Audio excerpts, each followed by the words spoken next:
வணக்கம். அமலாக்கத்துறை அதிகாரிகள் மீது வழக்கு பதிவு. எம்எல்ஏ வீட்டில் நடந்தது என்ன அப்படின்றத பற்றி தான் நம்ம இன்னைக்கு இந்த வீடியோவில் தெள்ள தெளிவாக பார்க்க இருக்கிறோம். நீங்கள் இப்போ தான் நம்ம சேனலுடைய புதிய பார்வையாளராக இருந்தீர்கள் என்றால் மறக்காமல் நம்முடைய சேனலை சப்ஸ்கிரைப் செய்து கொள்ளுங்கள். வாங்க வீடியோக்குள்ளே போகலாம். அதாவது திமுகவில் ஒரு முக்கிய அமைச்சர்னா அதில் பெரியசாமி அவர்களுடைய பெயரும் பார்த்தீங்கன்னா இடம்பெறும். இவரது மகனும் பழனி சட்டமன்ற உறுப்பினருமாக செயல்படக்கூடிய செந்தில்குமார் அவர்களுடைய வீட்டில் சுமார் 14 மணி நேரமாக அமலாக்கத்துறையினுடைய சோதனையானது நடைபெற்று இருக்கிறது.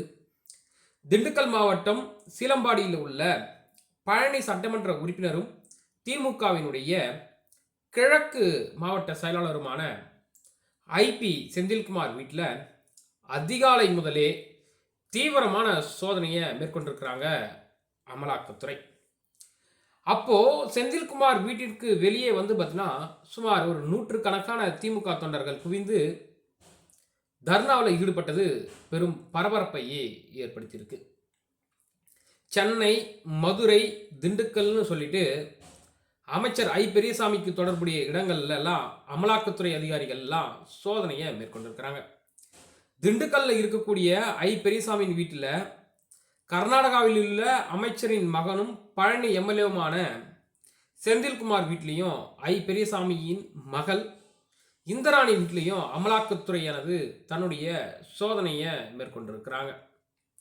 அப்போ பெரியசாமி வீட்டில் முன்பு குவிந்த அவரது ஆதரவாளர்கள் வெளியே அமர்ந்து தர்ணா போராட்டத்திலலாம் ஈடுபட்டிருக்காங்க. அப்பயும் அமலாக்கத்துறை வெட்டப்படா இல்லை.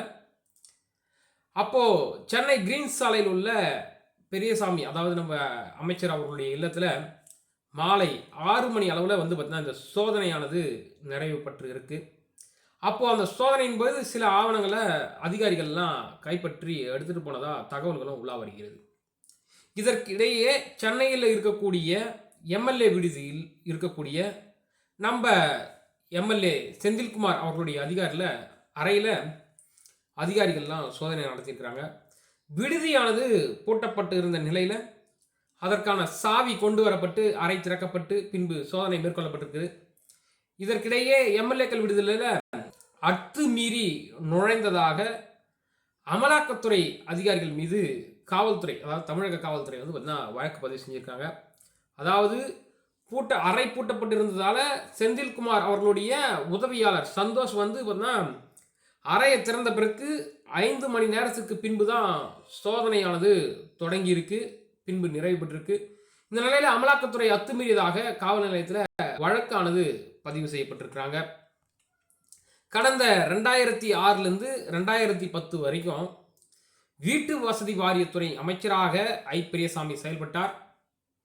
அப்பொழுது வருமானத்திற்கு அதிகமாக சுமார் 2,10,00,000 ரூபாய் சொத்து சேர்த்துட்டாரு அப்படின்னு சொல்லிட்டு அவர் மேலே வழக்கு போடுறாங்க. அந்த வழக்கு பார்த்தீங்கன்னா நால்வரையும் பார்த்தீங்கன்னா குற்றச்சாட்டுலாம் இல்லை. அதாவது யாருன்னா பெரியசாமியோடைய மனைவி சுசீலா அம்மா, மகன்கள் செந்தில்குமார், பிரபு மற்றும் மகள்கள் மீதான வழக்கு பதிவு செய்யப்பட்டிருந்த நிலையில் அந்த 4 பேரையும் விடுவிக்கிறாங்க திண்டுக்கல் மாவட்ட நீதிமன்றம். இந்த உத்தரவை பார்த்தீங்கன்னா சென்னை உயர்நீதிமன்றம் ரத்து பண்ணுறாங்க. அதுக்கப்புறம் தான் இந்த அமலாக்கத்துறையாளருடைய சோதனை என்பது நடைபெற்று கொண்டிருக்கிறது. பார்க்கலாம் இந்த அமலாக்கத்துறை பிடியிலிருந்து பெரியசாமி மீண்டு வருவாரா அப்படின்றத. இந்த மேற்கண்ட தகவல்கள் அனைத்தும் என்னுடைய சொந்த கருத்து கிடையாது, செய்தித்தாளில் வந்த கருத்துக்கள் தான். மேலும் இது போன்ற அரசியல் சம்பந்தமான நிகழ்வுகளுடன் உங்களை சந்திக்கிறேன். நன்றி, வணக்கம்.